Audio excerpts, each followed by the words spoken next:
ಹುಬ್ಬಳ್ಳಿಯಲ್ಲಿ ನಡೆದ ಮರ್ಯಾದೆ ಹತ್ಯೆ ಪ್ರಕರಣ ಹಿನ್ನೆಲೆ ಮಾಜಿ ಸಚಿವ ಹಾಗೂ ಬಿಜೆಪಿ ಮುಖಂಡ ರಮೇಶ್ ಜಾರಕಿಹೊಳಿ ಆಸ್ಪತ್ರೆಗೆ ಭೇಟಿ ನೀಡಿ ಗಾಯಾಳುಗಳ ಆರೋಗ್ಯವನ್ನು ವಿಚಾರಿಸಿದರು. ಘಟನೆ ಕುರಿತು ಮಾಹಿತಿ ಕಲೆ ಹಾಕಿದ ಶಾಸಕ ರಮೇಶ್ ಜಾರಕಿಹೊಳಿ ಗಾಯಾಳುಗಳ ಕುಟುಂಬಕ್ಕೆ ಧೈರ್ಯ ತುಂಬಿ ಅಗತ್ಯ ಸಹಾಯದ ಭರವಸೆ ಕೊಟ್ಟರು.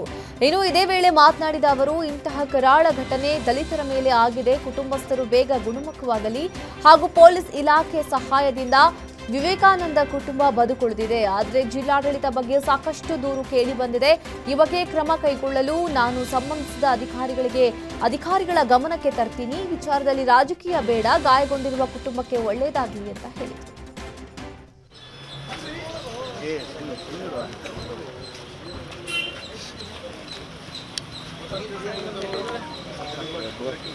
ಮುರುಗೇಶ್ ಬರ್ರಿ ಒಳಗೆ ಬಂದಿದ್ದು ನಮ್ಗೆ ಅತಿ ಇದಾಗೈತಿ. ಇಲ್ಲಿ ಸಂಪೂರ್ಣ ಜಿಲ್ಲಾ ಆಡಳಿತ ನಮ್ಮ ವಿರೋಧ ತಾಲೂಕು ಅವ್ರನ್ನೆಲ್ಲ ಕರೀಬಾರ್ದು. ಕಾಂಗ್ರೆಸ್ ಪಕ್ಷದ ಚಟುವಟಿಕೆಗೆ ನಾನಾಗ್ಲಿ ರಾಜ್ಯದ ಜನತೆಯಾಗ್ಲಿ ಆಸಕ್ತಿ ಹೊಂದಿಲ್ಲ ಅಂತ ಕೇಂದ್ರ ಸಚಿವ ಕುಮಾರಸ್ವಾಮಿ ಹೇಳಿದರು.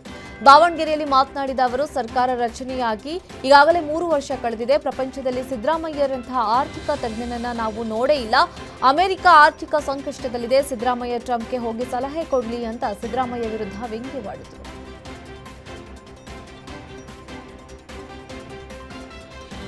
ಬಳ್ಳಾರಿಯ ಜಮೀನುಗಳಲ್ಲಿ ಗ್ರಾವೆಲ್ ಮಾಫಿಯಾ ಎಗ್ಗಿಲ್ಲದೆ ನಡೀತಾ ಇದೆ. ಸಿರುಗುಪ್ಪ ತಾಲೂಕಿನ ಮುದೇನೂರು ಕ್ರಾಸ್ ಬಳಿ ಟನ್ಗಟ್ಟಲೆ ಗ್ರಾವೆಲ್ ಸಾಗಾಣೆಯಾಗ್ತಾ ಇದ್ದು, ಗಣಿ ಇಲಾಖೆ ಪೊಲೀಸರೇ ಸಾಥ್ ಕೊಡ್ತಾ ಇದ್ದಾರೆ. ಈ ಒಂದು ಅಕ್ರಮಕ್ಕೆ ಅಂತ ಹೇಳಿ ಅವಮಾನ ಬಂದಿದೆ. ಪ್ರಭಾವಿಗಳ ಹೆಸರು ಹೇಳಿ ನಿಯಮಗಳನ್ನ ಗಾಳಿಗೆ ತೂರಿ ಖದೀಮರು ಅಕ್ರಮ ಗ್ರಾವೆಲ್ ಸಾಗಾಟ ಮಾಡ್ತಾ ಇದ್ದಾರೆ ಸ್ಥಳೀಯರು ಆರೋಪಿಸಿದ್ದಾರೆ.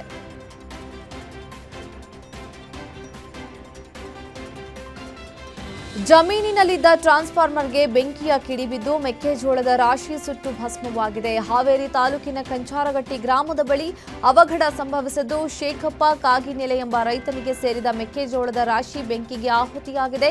ಸುಮಾರು 4 ಲಕ್ಷ ಮೌಲ್ಯದ ಬೆಳೆ ಸುಟ್ಟು ಭಸ್ಮವಾಗಿದ್ದು, ಘಟನಾ ಸ್ಥಳಕ್ಕೆ ಅಗ್ನಿಶಾಮಕ ಸಿಬ್ಬಂದಿ ದೌಡಾಯಿಸಿ ಬೆಂಕಿ ನಂದಿಸಿದರು. ಪ್ರಕರಣ ಸಂಬಂಧ ಗುತ್ತಲ ಪೊಲೀಸ್ ಠಾಣೆಯಲ್ಲಿ ಪ್ರಕರಣ ದಾಖಲಾಗಿದೆ.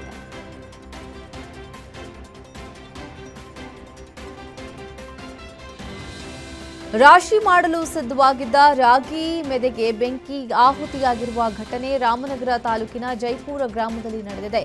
ಪುಟ್ಟಸ್ವಾಮಯ್ಯ ಹಾಗೂ ಪೂಜಾರಿ ಚಿಕ್ಕಣ್ಣ ಎಂಬುವರಿಗೆ ಸೇರಿದ್ದ ರಾಗಿಗೆ ದುಷ್ಕರ್ಮಿಗಳು ಬೇಕಂತಲೇ ಬೆಂಕಿ ಹಚ್ಚಿದ್ದಾರೆಂಬ ಆರೋಪ ಕೇಳಿಬಂದಿದೆ. ಘಟನಾ ಸ್ಥಳಕ್ಕೆ ಅಗ್ನಿಶಾಮಕ ಸಿಬ್ಬಂದಿ ದೌಡಾಯಿಸಿ ಬೆಂಕಿ ನಂದಿಸಿದ್ದು, ಕಷ್ಟಪಟ್ಟು ಬೆಳೆದಿದ್ದ ರಾಗಿ ಬೆಳೆ ಅಗ್ನಿಗೆ ಆಹುತಿಯಾಗಿದೆ. ಪರಿಣಾಮ ರೈತರು ಕಂಗಾಲಾಗಿದ್ದಾರೆ. ಮಂಡ್ಯ ಜಿಲ್ಲೆ ಮದ್ದೂರು ತಾಲೂಕಿನ ಅವ್ವೇರಹಳ್ಳಿ ಗ್ರಾಮದಲ್ಲಿ ಚಿಕ್ಕರಸಿಕೆರೆ ಬಸಪ್ಪನ ಪವಾಡವಾಗಿದೆ. ಅವ್ವೇರಹಳ್ಳಿ ಗ್ರಾಮದ ಪುರಾತನ ಮಾಯಮ್ಮ ದೇಗುಲ ಸ್ಥಳಾಂತರ ಸಂಬಂಧ ಸಮಸ್ಯೆ ಉಂಟಾಗಿತ್ತು. ಗ್ರಾಮಸ್ಥರು ಸಮಸ್ಯೆ ಬಗೆಹರಿಸಲಿ ಅಂತ ಚಿಕ್ಕರಸಿಕೆರೆ ಬಸಪ್ಪನ ಮೊರೆ ಹೋಗ್ತಾ ಇದ್ರು. ಊರಿನ ಜನ ಪೂಜೆ ಸಲ್ಲಿಸಿದ ಬಳಿಕ ದೇವರ ಬಸಪ್ಪ ಕಾಡುದಾರಿಯಲ್ಲಿ ಮಾಯಮ್ಮ ದೇಗುಲ ನಿರ್ಮಾಣಕ್ಕೆ ಜಾಗ ಗುರುತಿಸಿಕೊಡ್ತು. ಚಿಕ್ಕರಸಿಕೆರೆ ದೇವರ ಬಸಪ್ಪನ ಪವಾಡಕ್ಕೆ ತಲೆದೂಗಿದ ಗ್ರಾಮಸ್ಥರು ದೇಗುಲ ನಿರ್ಮಾಣಕ್ಕೆ ಒಪ್ಪಿಕೊಂಡರು.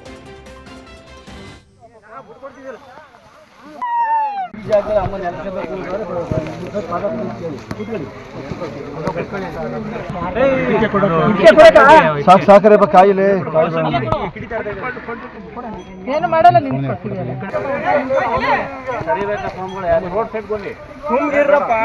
ಯಾರು ಹೇಳ್ಬಿಡಿ ಅದೆಲ್ಲೋ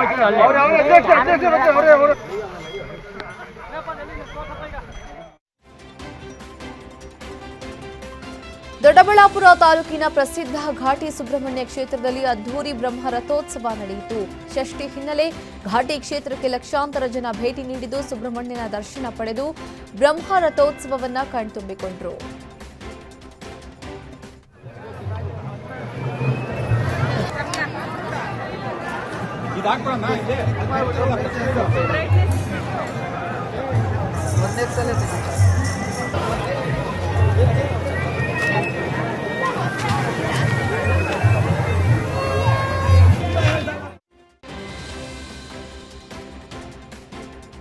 ಇಂದು ಎಲ್ಲೆಡೆ ಕ್ರಿಸ್ಮಸ್ ಹಬ್ಬದ ಹಿನ್ನೆಲೆಯಲ್ಲಿ ಸಕ್ಕರೆ ನಾಡು ಮಂಡ್ಯದ ವಿವಿಧ ಚರ್ಚ್ಗಳಲ್ಲಿ ಕ್ರಿಸ್ಮಸ್ ಹಬ್ಬವನ್ನು ಅದ್ಧೂರಿಯಾಗಿ ಆಚರಣೆ ಮಾಡಿದ್ದಾರೆ. ಚರ್ಚ್ಗಳನ್ನು ವಿದ್ಯುತ್ ದೀಪಗಳಿಂದ ಅಲಂಕರಿಸಿ ಕ್ಯಾರೋಲ್ ಗಾಯನದ ಮೂಲಕ ಪ್ರಾರ್ಥನೆ ಸಲ್ಲಿಸಿ ಕ್ರೈಸ್ತ ಜನನವನ್ನ ಸ್ಮರಿಸಿ ಸಂಭ್ರಮಾಚರಣೆ ಮಾಡಿದ್ದಾರೆ. ಬಳಿಕ ಫಾದರ್ ನಾಡಿನ ಜನತೆಗೆ ಶುಭ ಕೋರಿದ್ದಾರೆ. ಕ್ರಿಸ್ಮಸ್ ಹಬ್ಬದ ಅಂಗವಾಗಿ ಹುಬ್ಬಳ್ಳಿಯ ಚರ್ಚ್ಗಳಿಗೆ ಹುಬ್ಬಳ್ಳಿ ಧಾರವಾಡ ಪೊಲೀಸ್ ಆಯುಕ್ತ ಎನ್ ಶಶಿಕುಮಾರ್ ಭೇಟಿ ನೀಡಿ ಕ್ರೈಸ್ತ ಬಾಂಧವರಿಗೆ ಕ್ರಿಸ್ಮಸ್ ಹಬ್ಬದ ಶುಭಾಶಯಗಳನ್ನು ತಿಳಿಸಿದರು.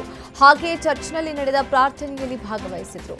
ಈ ವೇಳೆ ಚರ್ಚ್ನ ಫಾದರ್ ಸೇರಿ ಆಡಳಿತ ಮಂಡಳಿಯವರು ಶಶಿಕುಮಾರ್ ಅವರನ್ನು ಸನ್ಮಾನಿಸಿ ಗೌರವ ವ್ಯಕ್ತಪಡಿಸಿದರು.